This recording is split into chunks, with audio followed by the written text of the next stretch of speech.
Film शुरू होती है टीम से, जो एक गेम डेवलपर है, यानी वो गेम्स बनाता है। वो अपने घर पर एक सीरियस मीटिंग कर रहा था। अचानक उसका इंटरनेट चला जाता है। जब काम नहीं होता तो उसे अपनी वाइफ के साथ गुजारे हुए अच्छे पल याद आते। वो उस पुराने वक्त को भी याद करता है जब उसकी वाइफ प्रेग्नेंट और उसे हॉस्पिटल ले जाना पड़ा था, क्योंकि वो कुछ गड़बड़ की वजह से बहुत तकलीफ में। फिर अचानक टीम की वाइफ घर वापस आ गई। अब उसके अचानक आने से टीम घबरा जाता है। दोनों नीचे जाते हैं और वहाँ उनकी मुलाकात बिल्डिंग मैनेजर से होती है। वो कहता है कि बिल्डिंग की मुरम्मत बस खत्म होने वाली है और जल्दी बिल्डिंग पर लगाए गए कवर्स भी हटा दिए जाएंगे। थोड़ी देर बाद एक हेलीकॉप्टर उनके ऊपर से गुजरता है। बिल्डिंग मैनेजर बताता है कि बंदरगाह के इलाके में बहुत ज्यादा आग लग गई है। अब दोनों वहाँ से आगे बढ़ गए। टीम की वाइफ उसे अपनी पुरानी कार दिखाती है जो अभी शॉप से वापस आई होती है और दोनों कार में बैठकर पिज्जा खाने लगते हैं। टीम की वाइफ कहती है कि चलो पेरिस चलते हैं, जहाँ हम हमेशा जाना चाहते थे। मैंने अपनी जॉब छोड़ दी है और हम दोनों को उस हादसे के बाद अपनी जिंदगी की नई शुरुआत करनी चाहिए। दरअसल जब प्रेगनेंसी में मसला बना था तब उनका बच्चा मर गया था। टीम कहता है कि मैं अपनी जॉब नहीं छोड़ सकता, जाना तो चाहता हूँ लेकिन अभी नहीं। फिर उसे काम वाली जगह से फोन आया और वो मसरूफ हो जाता है। रात को दोनों बेड पर लेटे थे लेकिन जाग रहे होते हैं और उसकी वाइफ रो रही है। अगली सुबह टीम उठकर देखता है कि उसकी वाइफ अपना सामान लेकर जाने के लिए तैयार खड़ी है। वो कहती है कि तुम कभी नहीं बदलोगे और मैं तुम्हें छोड़ रही हूँ। जब वो दरवाजा खोलती है तो देखती है कि अजीब सी ईंटों ने रास्ता बंद कर दिया है। उसे लगता है कि ये टीम ने किया है, ये उसे हटाने का कहती है। टीम भी चेक करता है लेकिन उसे भी कुछ समझ नहीं आता। टीम की वाइफ खिड़की चेक करती है लेकिन वहाँ भी वही ईंटें लगी हुई थी और पता चलता है कि हर खिड़की पर इन ईंटों ने रास्ता ब्लॉक किया हुआ है। टीम की वाइफ ईंट तोड़ने की कोशिश करती है और टीम भी मदद करता है लेकिन कोई असर नहीं हुआ। फिर टीम की वाइफ कॉल करने की कोशिश करती है लेकिन सिग्नल्स नहीं मिलते। टीम वाईफाई चेक करता है लेकिन वो भी पूरी तरह डेड होती है। दोनों हर तरफ सिग्नल्स ढूंढने लगते हैं लेकिन कहीं से कोई सिग्नल नहीं मिलता। टीम देखता है कि जब फोन ईंट के पास ले जाया जाता है तो फोन में कुछ अजीब सी गड़बड़ होने लगती है। टीम की वाइफ ड्रिल मशीन निकालती है और उसकी मदद से ईंटों को तोड़ने की कोशिश करती है। टीम ने भी मदद की लेकिन अभी भी कोई फायदा नहीं हुआ, बल्कि उल्टा ईंट पर हल्की सी खरोच तक नहीं आई। वो हर जगह कोशिश करती है लेकिन सब जगह वही मजबूत ईंटें हैं जो इस पूरे अपार्टमेंट को ही घेरे हुए हैं।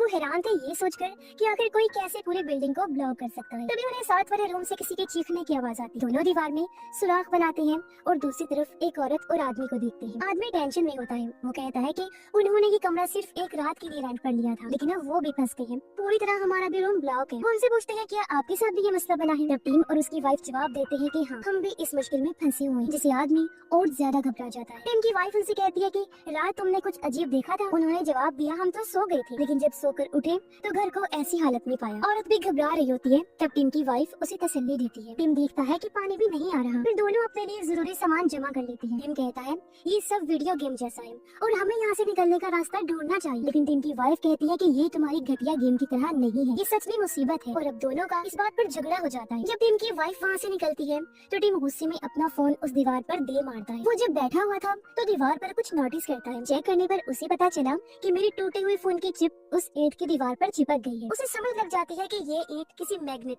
मकनातीस की तरह काम कर रही है। टीम की वाइफ आई और लड़ाई करने के लिए माफी मांगती है। टीम चम्मच लेकर दीवार पर चिपका देता है और अपनी वाइफ को दिखाता है कि दीवार एक मैग्नेटिक पावर है। अब दोनों सारी लोहे वाली चीजें इकट्ठा करके उस दीवार पर लगा दी। टीम की वाइफ नोटिस करती है कि स्क्वायर शेप में मैग्नेटिक पावर ज्यादा है, यानी कि चौरस में। लेकिन तभी वो लोहे की चीजें हिलने लगती है और हवा में उड़कर उनकी तरफ जाने लगती है। टीम अपनी वाइफ को लेकर नीचे झुक जाता है मगर उसकी वाइफ ने नोटिस किया था कि टीम जख्मी हो गया है क्योंकि कुछ लोहे की चीजें उसकी पेट में घुस गई। उसकी वाइफ उन चीजों को निकाल कर टीम की मरहम पट्टी करती है। थोड़ी देर बाद फिर से साथ वाले कमरे से औरत के चीखने की आवाज आती है। दोनों उस तरफ भागकर उन लोगों को आवाज लगाते हैं लेकिन आगे से कोई जवाब नहीं आता। इसलिए दोनों दीवार के सुराख को और बड़ा करने का फैसला करते हैं। फिर दीवार को तोड़कर उनके कमरे में जाते हैं। टीम के पास एक बेड था जबकि उसकी वाइफ के पास पेपर स्प्रे होता है। वो रूम के अंदर जाकर देखते हैं कि औरत बेड के पास गिरी हुई है। टीम की वाइफ उसे उठाती है और टीम आदमी को ढूंढता है। अचानक वो आदमी टीम पर हमला कर देता है। टीम पर कूदकर उसे जमीन पर गिरा देता है। ये देख टीम की वाइफ आकर आदमी के ऊपर पेपर स्प्रे कर देती है। टीम उसे मारने लगता है लेकिन औरत उसे बचाने के लिए सामने आ गई। कहती है कि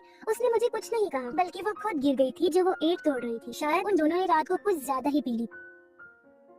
फिर उस आदमी के हाथों को बांध देता है जब तक उसका नशा नहीं उतर जाए। औरत उन्हें अपने बारे में बताने लगी। कहती है कि हम दोनों हस्बैंड वाइफ हैं और मेरे हस्बैंड का नाम मार्विन। टीम अपार्टमेंट चेक करता है और एक स्टोर रूम ढूंढ लेता है। वहाँ से एक बड़ा हथौड़ा उसे मिल गया जिसकी मदद से टीम उस दीवार को तोड़ने की कोशिश करता है। मार्विन उठकर कहता है कि हथौड़ा टूट जाएगा लेकिन ईंट नहीं, तो ये मत करो, इसका कोई फायदा नहीं होगा। टीम उससे पूछता है कि तुमने मेरे ऊपर हमला क्यों किया था। मार्विन हैरान होता है। तब उसकी वाइफ सब कुछ बताती है और कहती है कि मार्विन को याद नहीं रहता क्योंकि वो नशा करता है। टीम की वाइफ जो एक आर्किटेक्ट होती होती है वो आइडिया देती है कि हमें फ्लोर के रास्तों से होती हुई बेसमेंट में जाना चाहिए। आगे उसने बताया कि ये बिल्डिंग जंग के टाइम की है तो जरूर वहाँ बॉम्ब से बचने के लिए कोई शेल्टर बनाया होगा, यानी पनाहगाह छुपने की जगह जो किसी सबवे सिस्टम से जुड़ी होगी और उस रेलवे के रास्ते से हम भाग जाएंगे। इसीलिए दोनों मिलकर जमीन तोड़ना शुरू करते हैं। मार्विन कहता है वो इनके साथ गेम खेल रहा है और शक करता है कि बिल्डिंग मैनेजर इसमें शामिल हो सकता है। अब आखिरकार ये फ्लोर तोड़कर वहाँ काफी बड़ा गड्ढा बना लेती है और टिम नीचे जाता है। वो अपने पड़ोसी को आवाज लगाने लगा जो एक बूढ़ा आदमी था, लेकिन बूढ़ा आदमी गन लेकर आ जाता है। वो टिम को धमकी देता है कि वापस ऊपर चले जाओ क्योंकि वो किसी से अपने खाने पीने का और जरूरी सामान शेयर नहीं करना चाहता था। टिम की वाइफ और बाकी सब लोग उसे समझाते हैं और अपना प्लान बताते हैं, लेकिन बूढ़ा आदमी मना कर देता है और कहता है कि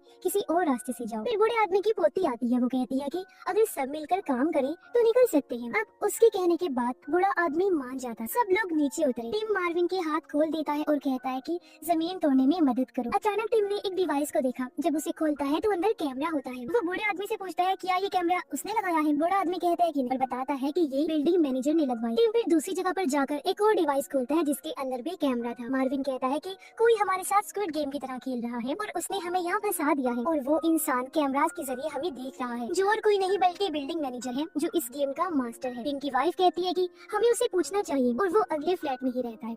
सब मिलकर दीवार तोड़ते हैं और उसके कमरे में आ जाते हैं, लेकिन वो ये देखकर दंग रह जाती है कि बिल्डिंग मैनेजर मरा हुआ है। उसके दोनों हाथ काट दिए गए थे और आसपास खून बिखरा पड़ा था। उसके हाथ भी वहाँ से गायब थे। मार्विन को उल्टी होती है और वो वॉशरूम चला गया। तब उसकी वाइफ भी पीछे जाती है। टीम की वाइफ भी घबरा गई। तब टीम उसे शांत करता है, लेकिन वो भी रूम से बाहर चली गई। टीम बिल्डिंग मैनेजर का फोन चेक करता है जिसमें इस दीवार की बहुत सारी तस्वीरें। फिर सब लोग दोबारा जमीन तोड़ना शुरू कर देते हैं। टीम की वाइफ उसे एक न्यूज आर्टिकल दिखाती है जिसमें उसी आग का जिक्र होता है, जिससे उसे लगता है कि जरूर इन सब के बीच में कोई कनेक्शन। अचानक जोर से जमीन टूट जाती है जिससे टिम, मार्विन और उसकी वाइफ नीचे गिर जाते हैं। टिम की वाइफ नीचे आकर उसे संभालती है जबकि मार्विन और उसकी वाइफ भी खुद को संभाल लेती है। बूढ़े आदमी की पोती भी तैयार होती है नीचे जाने के लिए। बूढ़ा आदमी उसे बंदूक देते हुए कहता है कि वो अकेली जाए, मैं यही रुकूंगा, लेकिन उसकी पोती जबरदस्ती उसे ले जाती है। जब नीचे पहुंचे तो एक आदमी हाथों को उठाए हुए वहाँ आता है। अपने बारे में बताते हुए कहता है कि मेरा नाम यूरी है और जो इस फ्लैट में रहता था वो मेरा दोस्त था और मैं कुछ दिन के लिए उसके पास रहने के लिए आया था। वो पूछता है कि वो लोग जमीन क्यों तोड़ रही हैं, तुम लोगों का क्या प्लान है। अब जब वो प्लान सुनता है तो हंसने लगा। कहता है कि ये ईंट की दीवार उनकी हिफाजत के लिए है और कहता है कि ये एक हाई टेक सिस्टम है जो किसी भी हमले से बचाता है। टिम पूछता है क्या तुम्हारे पास इस थ्योरी का कोई सबूत है। यूरी के पास कोई खास जवाब तो नहीं था, इसलिए वो अजीबोगरीब थ्योरीज बताने लगता है। टिम की वाइफ पूछती है कि तुम्हारा दोस्त कहाँ है जो यहाँ पर रहता है। यूरी उन्हें अपने दोस्त की लाश दिखाता है और कहता है कि वो अचानक गिर गया था, शायद दिल का दौरा पड़ा होगा और वो इन ईंटों के बारे में रिसर्च भी कर रहा था। सब लोग उदास हो जाते हैं और बात करते हैं कि क्या बाहर सब कुछ खराब हो चुका है या नहीं, हमें जाना चाहिए या फिर नहीं। मार्विन, उसकी वाइफ और टीम की वाइफ कहते हैं कि वो बाहर जाने का रिस्क लेंगे, घर में फंसे रहना सही नहीं है। फिर वो सब रूम से बाहर निकल जाते हैं। बूढ़े आदमी की पोती पीछे रहती है ताकि यूरी के दोस्त का काम चेक कर। यूरी कहते हैं कि इसी दीवार की टेंशन लेते लेते मेरा दोस्त भी मारा। बूढ़े आदमी की पोती भी बाकी लोगों के साथ चली जाती है। सब लोग जमीन तोड़ते हैं और नीचे बेसमेंट में चले जाते हैं। वहाँ वो सुरंग ढूंढते हैं और दरवाजे को तोड़ने लगते, लेकिन वो ये देखकर हैरान रह गए कि उसके पीछे भी वही ईंटों की दीवार मौजूद है। मार्विन गुस्सा होकर हथौड़े से दीवार पर मारता है। टिम उसे रोकने की कोशिश करता है। बूढ़ा आदमी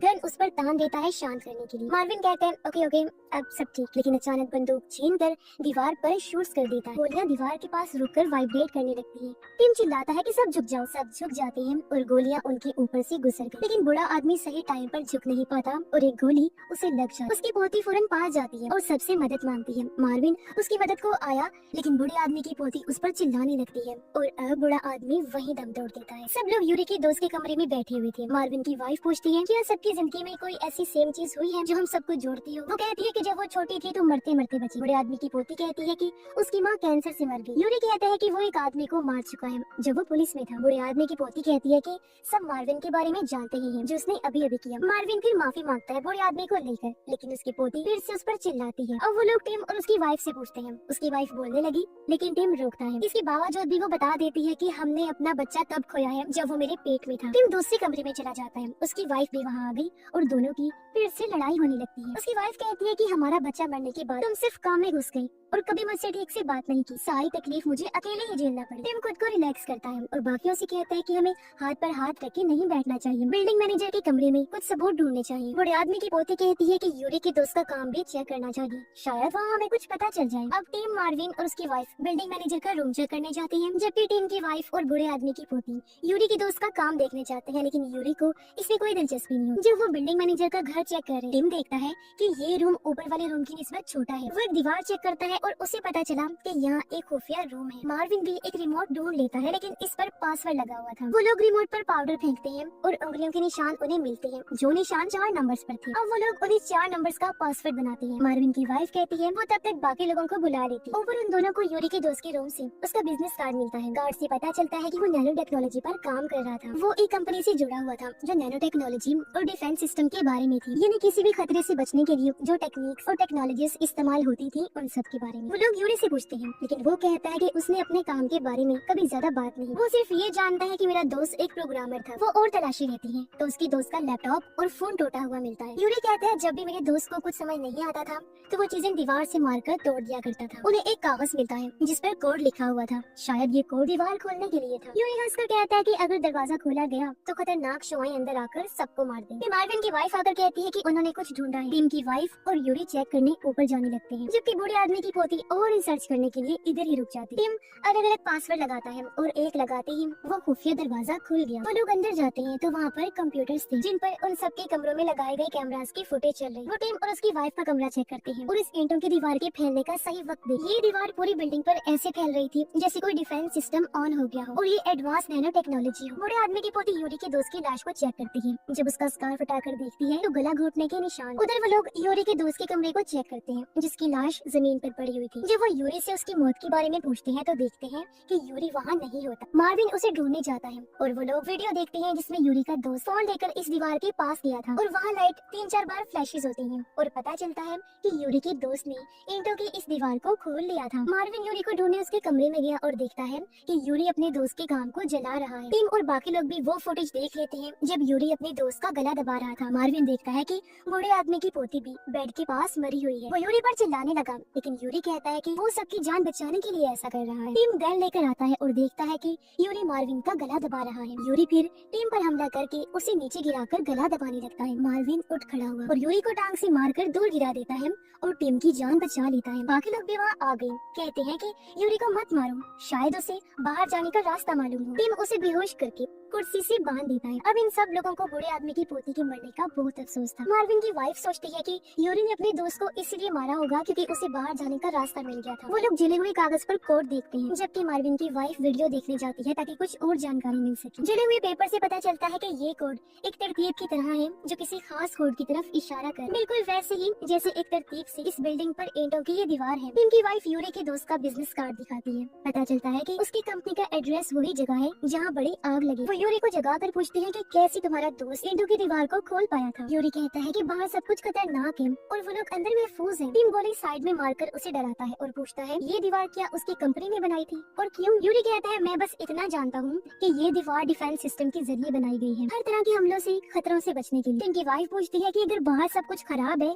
तो तुम्हारा दोस्त क्यों बाहर जाना चाहता था? यूरी बताता है कि मेरे दोस्त को लग रहा था जैसे उस आग लगने की वजह से उनके सिस्टम में कोई गड़बड़ी आ गई है। इस पर मार्विन कहता है कि वो ठीक सोच रहा है और उसकी इस बात पर हम भी यकीन करते हैं। मार्विन की वाइफ उन्हें कहती है कि यूरी का दोस्त अपने लैपटॉप पर कुछ काम कर रहा था। टीम कहता है कि वो प्रोग्रामिंग के जरिए एक ऐप बना रहा था जो ईंट की दीवार को खोल सकती है। वो देखते हैं कि यूरी ने अपने दोस्त का फोन और लैपटॉप तोड़ दिए थे। वो लोग टूटा हुआ फोन कंप्यूटर से कनेक्ट करते हैं। वो समझ जाते हैं कि फोन एक चाबी है और दीवार के स्केयर्स जो हैं वो सब लॉक्स हैं। यूरी के दोस्त ने फोन का फ्लैश इस्तेमाल किया था जो इलेक्ट्रोमैग्नेटिक लहर होती है और दरवाजा खोल दिया। टीम ऐप को ठीक करता है और ये ईंटों की दीवार के पास जाते हैं। ऐप चलाकर एक तरतीब से क्लिक करती रहती है जिससे फोन की फ्लैश जलने लगती है और दीवार भी बदलना शुरू हो जाती है जैसे कोई रास्ता हो। मार्विन की वाइफ दीवार के अंदर हाथ लगाती है और कहती है कि मुझे गर्मी महसूस हो रही है। फिर वो घबराते हुए कहती है कि अब मेरा हाथ बाहर नहीं आ पा रहा और कोई चीज मुझे खींच रही है। वो लोग उसे खींचते हैं लेकिन मार्विन की वाइफ दीवार के अंदर जाने लगती है। फिर दीवार बंद हो गई और मार्विन की वाइफ का सिर्फ आधा जिस्म ही उनके साथ नीचे आकर गिरता है। मार्विन उसकी मौत पर दुखी हो गया जो देख यूरी हंसने लगता है। गुस्से में मार्विन यूरी को गोली मार देता है और फिर खुद को भी शूट करके मार देता है। अब सिर्फ टिम और उसकी वाइफ बची थी, जो एक जगह पर उदास होकर बैठे होते हैं। उन्हें लगता है कि सब खत्म हो गया। टिम की वाइफ कहती है कि जब उनका बच्चा चला गया था तो वो बहुत दुखी थी। मुझे तब तुम्हारी जरूरत थी लेकिन तुम मुझसे दूर। वो कहता है मैं तुम्हारा शुक्रगुजार हूँ जो तुम मुझे छोड़ के नहीं गई। उसकी वाइफ कहती है क्योंकि मैं तुमसे प्यार करती हूँ। दोनों फिर तय करते हैं कि वो बाहर जाने का रास्ता ढूंढेंगे। वो ऐप चलाते हैं और देखते हैं कि जब वो बटन दबाते हैं तो अलग अलग तरतीब में अलग अलग फ्लैशेस ऑन होती हैं। जैसे किसी में 6, किसी में 4, किसी में 1 तो किसी में 2। वो वीडियो देखते हैं कि यूरी के दोस्त ने कौन सा रास्ता इस्तेमाल किया था। वो नीचे जाते हैं और ऐप के जरिए दीवार खोलने की कोशिश करते हैं, लेकिन यूरी जो जिंदा होता है अचानक टिम पर हमला कर देता है। फिर वो टिम की वाइफ के पीछे गया जो बेसमेंट में गिर जाती है। अब टिम उसे भी धक्का देकर बेसमेंट में गिरा दे, फिर खुद भी वहाँ आ गया। टिम और उसकी वाइफ भागने लगे। यूरी भी उनका पीछा करता है। अंदर आने के बाद वो दरवाजे को बंद कर देती है और यूरी बाहर ही रह जाता है, लेकिन वो अभी भी दरवाजा तोड़ने की कोशिश कर रहा था। इसलिए टिम अपनी वाइफ को फोन देते हुए कहता है कि तुम दरवाजा खोलो। उसकी वाइफ कोड डालकर फाइनली दरवाजा खोल लेती है, लेकिन इस टाइम पर यूरी जो अंदर घुस आया था टिम पर हमला कर देता है और दोनों एक दूसरे का गला घोंटने लगते हैं। यूरी टिम को नीचे गिरा देता है और वो अपनी वाइफ को कहता है कि तुम अकेले ही यहाँ से चली जाओ। अब इससे पहले यूरी उस पर वार करता, पीछे से टिम की वाइफ हथौड़े से उस पर हमला कर देती है और यूरी का खेल खत्म हो जाता है। दोनों अब सुरंग के रास्ते आगे बढ़ते हैं जिसके जरिए वो बाहर आ जाते हैं। वो देखते हैं कि ईंटों की दीवारों ने पूरी ही जगह को घेर लिया है, जो देख वो काफी परेशान हो गई। मगर इन्हें अपनी गाड़ी नजर आई जिसके अंदर बैठकर वो पेरिस जाने के लिए निकल पड़ते हैं। रेडियो पर खबर आती है कि सच में आग की वजह से कंपनी का एडवांस नैनोटेक सिस्टम एक्टिवेट हो गया था, जिससे पूरा ही शहर इसकी लपेट में आ चुका है। और अब अगर इस सबसे जान छुड़वानी थी तो उस एडवांस नैनोटेक सिस्टम को बंद करना पड़ेगा। और इसी के साथ ही ये फिल्म इधर ही खत्म हो जाती।